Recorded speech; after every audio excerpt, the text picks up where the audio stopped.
Hello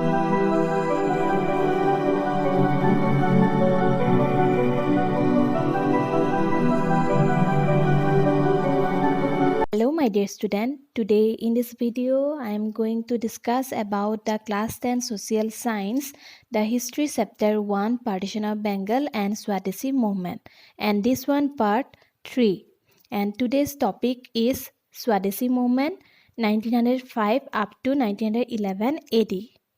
The British government planned the partition of Bengal against the people of Bengal.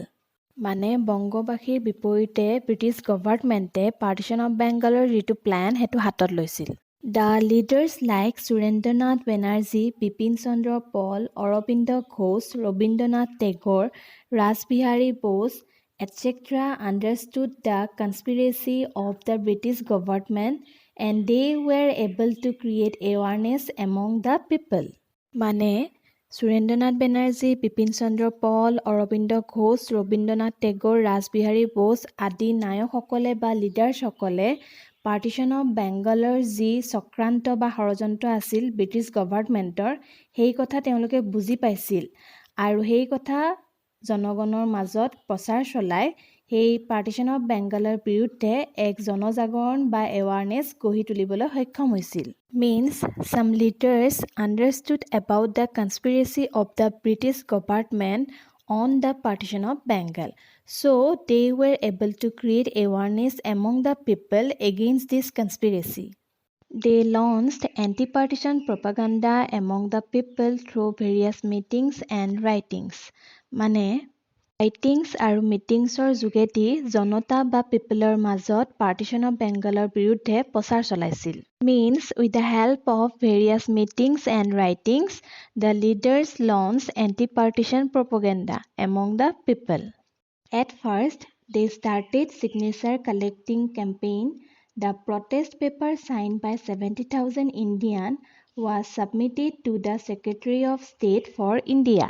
মানে partition of বেংগলৰ বিৰুদ্ধে awareness গঠন কৰাৰ উদ্দেশ্যে তেওঁলোকে পোনপ্ৰথমে জনতাৰ পৰা বা পিপলৰ পৰা ছিগনেচাৰ গ্ৰহণ কৰিছিল আৰু প্ৰায় 70,000 ছিগনেচাৰ কালেক্ট কৰি সেই প্ৰতিবাদ পত্ৰ ভাৰতৰ ছেক্ৰেটাৰী অফ দ্য ষ্টেটৰ হাতত ছাবমিট কৰা হৈছিল।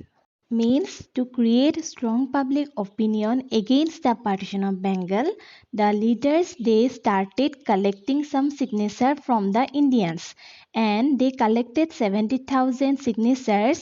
Then they submitted this protest paper to the Secretary of the State for India. The British government remained strong and tried to justify Andrew Fraser's plan of partition of Bengal. When it became clear that the government implemented this partition, the anti-government feeling rose gradually among the people of Bengal. মানে ইমানৰ পিছতো British গভৰ্ণমেণ্টে Andrew ফ্ৰেজাৰে আগবঢ়োৱা partition of বেংগলৰ যি plan তাক শক্তিশালীভাৱে ধৰি ৰাখিছিল আৰু গভৰ্ণমেণ্টৰ ফালৰ পৰা পাৰ্টিশ্যন অফ বেংগলৰ যি প্লেন সেই প্লেন কাৰ্যকৰী বা ইমপ্লিমেণ্টেড হ'ব বুলি স্পষ্টকৈ প্ৰকাশ কৰাৰ পাছত বেংগলত চৰকাৰৰ বিৰুদ্ধে মানে এণ্টি গভৰ্ণমেণ্ট মুভমেণ্ট বৃদ্ধি হ'বলৈ আৰম্ভ কৰিছিল। Means gradually the anti-government feeling increased among the people of Bengal when it became clear that the government implemented the partition of Bengal. Already there was dissatisfaction among the Indians as Lord Curzon interfered the rights of Indians on education, newspaper and local self-government. মানে lord কাৰ্জনে ভাৰতীয়সকলক education, newspaper and local self গভৰ্ণমেণ্টৰ ওপৰত যি অধিকাৰ তাৰ ওপৰত হস্তক্ষেপ কৰি তেওঁলোকৰ মনত অসন্তুষ্টিৰ ভাৱ জগাই তুলিছিল। Means Lord Curzon interfered the rights of Indian on education, newspaper and local self-government and these activities of Lord Curzon create dissatisfaction among the Indians. From the partition proposal was raised on 6 December 1903 till it was officially declared on 19 July 1905. Many places of East, West and North Bengal broke out into national movement against this partition. Irrespective of caste, creed, and religion, people joined into this movement. মানে 6 ডিচেম্বৰ 1903 পৰা 19 July 1905 লৈকে east, west and north বেংগলৰ বিভিন্ন ঠাইত partition of বেংগলৰ বিৰুদ্ধে বিভিন্ন national movement গঢ় লৈ উঠিছিল আৰু তাত বিভিন্ন ধৰণৰ মানুহেই ভাগ লৈছিল। Means the proposal of partition of Bengal was raised on 6 December 1903 and it was officially declared on 19 July 1905. Between this time period, the national movement were created in many places of East, West and North Bengal, and all types of people like irrespective of caste, creed and religion joined into this movement. This movement became famous as Swadeshi movement because it was publicly recommended that the Indians would unitedly boycott foreign goods and would start using homemade goods made by the Indians. মানে বিদেশী বস্তু বৰ্জন আৰু স্বদেশী বস্তু বা নিজ দেশত ভাৰতীয় হাতেৰে প্ৰস্তুত কৰা বস্তু গ্ৰহণৰ সিদ্ধান্ত এই সভাত লোৱা হৈছিল আৰু সেইবাবে এই আন্দোলনক স্বদেশী আন্দোলন বা স্বদেশী মুভমেণ্ট বুলি কোৱা হয়। Means it was publicly recommended that the Indians would unitedly boycott all types of foreign goods and only using the homemade goods. So this movement also known as Swadeshi movement. Great sensation was created among the people by the article Bangar Sarvanas published in the journal Sanjeevani. মানে journal সঞ্জীৱনীত প্ৰকাশিত হোৱা বংগৰ সৰ্বনাশ নামৰ আৰ্টিকলটোৱে বেংগলৰ মানুহৰ মাজত তীব্ৰ আলোড়ন বা গ্ৰেট সেন্সেশ্যনৰ সৃষ্টি কৰিছিল। On 6th July 1904, the editor Krishna Kumar Mitra published the journal Sanjeevani. The first protest meeting against the proposed partition of Bengal was held at Khulna, Bagherbari on 14 July 1905. The prominent leaders like Surendranath Banerjee, Motilal Ghosh, etc. called the people for breaking this conspiracy of the British to divide the motherland. মানে 14 July 1905 খুলনাত partition of বেংগলৰ বিৰুদ্ধে প্ৰথমখন সভা অনুষ্ঠিত হৈছিল আৰু সুৰেন্দ্ৰনাথ বেনাৰ্জী, মতিলাল ঘোষ আদি নেতাসকলে মাতৃভূমিক খণ্ড বিখণ্ড কৰিব খোজা ইংৰাজ বা ব্ৰিটিছৰ যি ষড়যন্ত্ৰ বা কনস্পিৰেচি আছিল তাৰ বিৰুদ্ধে সজাগ হ'বলৈ সকলোকে আহ্বান জনাইছিল। Means on 14 July 1905 at Khulna, the first protest meeting was held against the partition of Bengal, and in this meeting the leaders like Surendranath Banerjee, Motilal Ghosh, etc. called the people for breaking this conspiracy of the British to divide the motherland. On 16th and 17th July 1905, the same protest meeting was held at Kishoreganj and Patna respectively. মানে 1905 16 and 17 জুলাইটো সেই একে উদ্দেশ্য হাতত লৈয়ে Kishoreganj and পাটনাটো meeting অনুষ্ঠিত কৰা হৈছিল। Means the same protest meeting was held at Kishoreganj on 16 July and at Patna on 17 July 1905. The next day of the official declaration of the partition of Bengal, the second protest meeting was held at Dinajpur on 20 July 1905. This protest meeting was presided over by the King of Dinajpur and the proposal was passed to boycott the British goods. মানে partition of বেংগলৰ যিটো plan সেইটো চৰকাৰীভাৱে প্ৰকাশ হোৱাৰ পিছদিনা অৰ্থাৎ 20 July 1905ত দিনাজপুৰত দ্বিতীয় এখন সভা অনুষ্ঠিত হৈছিল আৰু সেই সভাত দিনাজপুৰৰ মহাৰজাই ভাগ লৈছিল আৰু তাত বিদেশী বস্তু বৰ্জন কৰাৰ যিটো প্ৰস্তাৱ তাক গ্ৰহণ কৰা হৈছিল। Means the second protest meeting was held at Dinajpur on 20 July 1905 and in this meeting the proposal was passed to boycott the British goods. The students of Ripon College, presently Surendranath College, for the first time staged a walk out from their classrooms and took part in the movement on 18 July 1905. On 31st July 1905, under the leadership of the students from Ripon College, a vast student rally was organized against this partition. মানে 18 July 1905ত পোনপ্ৰথমবাৰৰ বাবে Ripon কলেজৰ ছাত্ৰসকলে শ্ৰেণীকোঠা ত্যাগ কৰি আন্দোলনত ভাগ লৈছিল আৰু 31 জুলাইত ৰিপন কলেজৰ ছাত্ৰসকলৰ নেতৃত্বত এক বিশাল ছাত্ৰ সমাৰোহ মানে এ ভাষ্ট ষ্টুডেণ্ট ৰেলী আয়োজন কৰা হৈছিল পাৰ্টিশ্যন অফ বেংগলৰ বিৰুদ্ধে।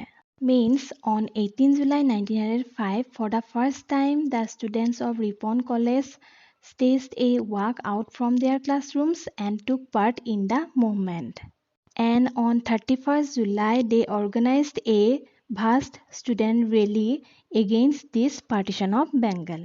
On 7th August 1905, a huge public meeting was held at Town Hall of Kasim Bazar, Kolkata, under the presidency of Maharaja Manindra Chandra Nandi.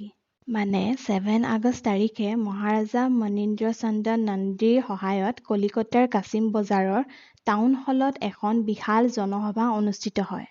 A decision was passed to boycott the British goods, and on that day the students recited the patriotic song of Mukunda Das, He Bangajanani Swarna Prahabini, by calling for boycotting foreign goods. মানে সেই সভাত বিদেশী বস্তু বৰ্জনৰ প্ৰস্তাৱক গ্ৰহণ কৰা হৈছিল আৰু ছাত্ৰসকলে সেই বংগ জননী স্বৰ্ণ প্ৰসৱিনী এই গীতটি পৰিৱেশন কৰিছিল। Means on that day the decision was passed to boycott the British goods. The British goods were put on fire in the various protest rallies. মানে এই সভাসমূহত বিদেশী বস্তু বা সা সামগ্ৰীসমূহ জ্বলাই দাহ কৰা হৈছিল। Means to boycott the British goods, they do these types of activities. On 23rd September 1905, a big protest rally was held at Raja Bazar, North Kolkata. It was presided over by Abdul Rasul, and the prominent Muslim leaders like Halim Ghaznavi, Liaquat Hussain, Muhammad Ismail Chaudhry were present. This protest rally played an important role in continuing the movement against the partition of Bengal. মানে 23 ছেপ্টেম্বৰ 1905 খ্ৰীষ্টাব্দত উত্তৰ কলিকতাৰ ৰাজাবজাৰত আয়োজিত বিশাল জনসভাই partition of বেংগলৰ যি plan তাৰ তীব্ৰ বিৰোধিতা কৰিছিল আৰু এই সভাত ভালেমান সংখ্যক মুছলমান নেতা উপস্থিত আছিল আৰু এই সভাখনে পাৰ্টিশ্যন অফ বেংগলৰ বিৰুদ্ধে সক্ৰিয়তা আগবঢ়াই নিয়াৰ ক্ষেত্ৰত গুৰুত্বপূৰ্ণ ভূমিকা পালন কৰিছিল। Means some prominent Muslim leaders, they organized a big protest rally at Raja Bazar, North Kolkata on 23rd September 1905, and this protest rally played an important role in continuing the movement against the partition of Bengal. On the day of implementation of the partition of Bengal, that is 16 October 1905, the people of Bengal observed National Mourning Day. As per the proposal of Ramendra Sundar Trivedi, every household in the Bengal province avoided cooking on that day. মানে partition of Bengal কাৰ্যকৰী হোৱাৰ দিনা বেংগলবাসীয়ে জাতীয় শোক দিৱস পালন কৰিছিল আৰু ৰামেন্দ্ৰ সুন্দৰ ত্ৰিবেদীৰ প্ৰস্তাৱ অনুসৰি বেংগলৰ প্ৰত্যেক ঘৰ মানুহে সেইদিনা ৰান্ধনি ঘৰ বন্ধ ৰাখিছিল। Means on 16 October 1905, the people of Bengal observed National Mourning Day.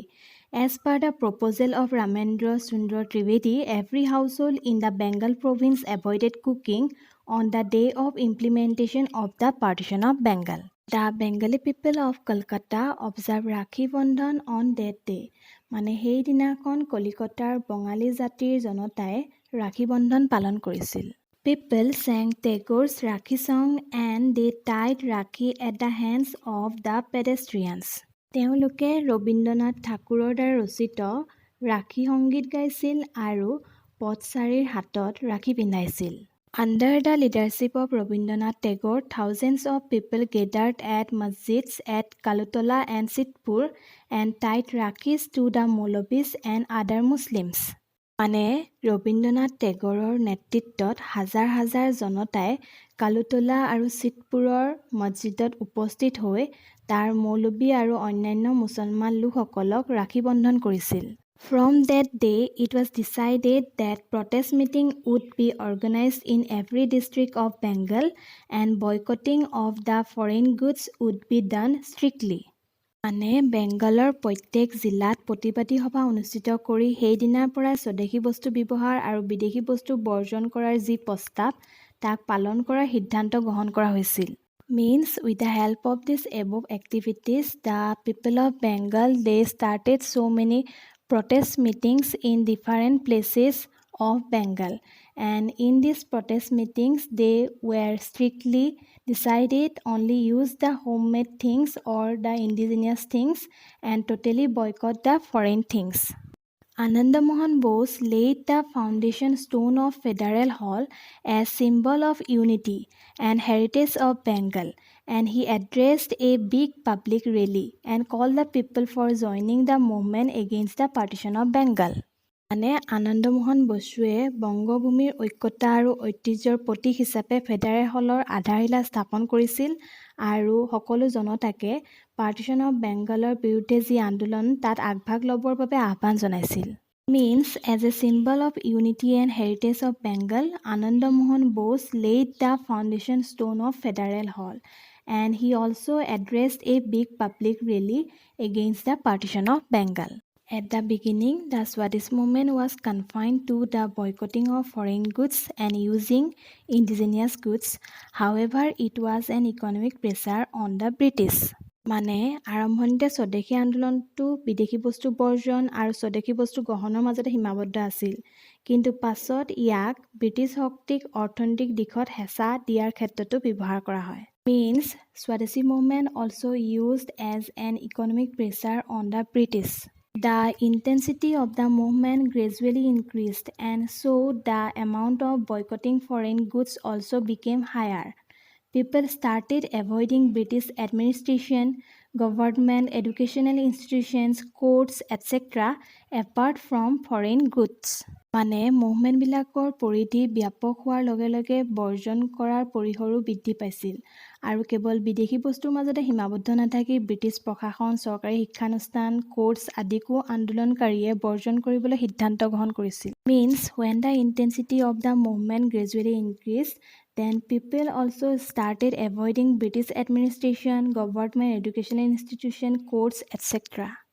Indian people became united to boycott the foreign goods which already occupied Indian markets.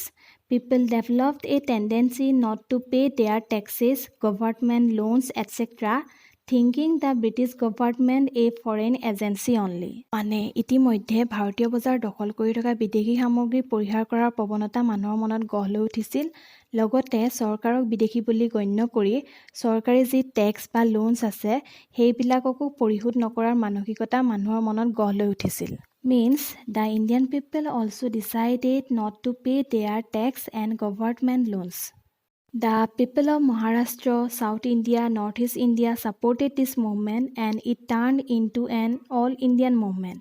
Under the leadership of Surendranath Banerjee, Bal Gangadhar Tilak, Gopal Krishna Gokhale, Ananda Mohan Bose, Lala Lajpat Roy, Dadabhai Naoroji, etc., this movement crossed the corridor of Bengal and spread to various states of the country.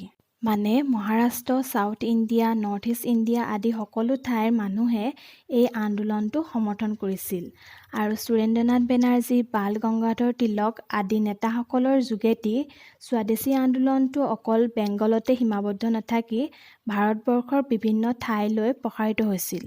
Means the Swadeshi movement crossed the corridor of Bengal and spread to various states of the country with the help of some prominent leaders like Surendranath Banerjee, Bal Gangadhar Tilak, etc. The Swadeshi movement is considered as a successful movement. Every step of this movement inspired the people of Bengal and had a direct influence all over India. Though it was a political movement against the British, yet this 7 years movement had a far-reaching impact on literature, society, education and economy of India. মানে স্বদেশী আন্দোলন এটা সফল আন্দোলন হিচাপে গণ্য কৰা হয় আৰু এই আন্দোলনৰ প্ৰতিটো ক্ষণে বা প্ৰতিটো ষ্টেপে বেংগলবাসীক আলোড়িত কৰিছিল আৰু ইয়াৰ প্ৰভাৱ সমগ্ৰ ভাৰতবৰ্ষতে পৰিলক্ষিত হৈছিল। আৰু ই এটা ৰাজনৈতিক আন্দোলন আছিল যদিও 7 বছৰীয়া এই আন্দোলনে ভাৰতৰ সাহিত্য, সমাজ, শিক্ষা, অৰ্থনীতি আদি সকলো দিশতে প্ৰভাৱ পেলাইছিল। Means the Swadeshi movement is a successful movement. and this movement inspired the people of Bengal as well as it influenced the all over India. Though it was a political movement against the British, but yet these 7 years of movement create a great impact on literature, society, education, and economy of India.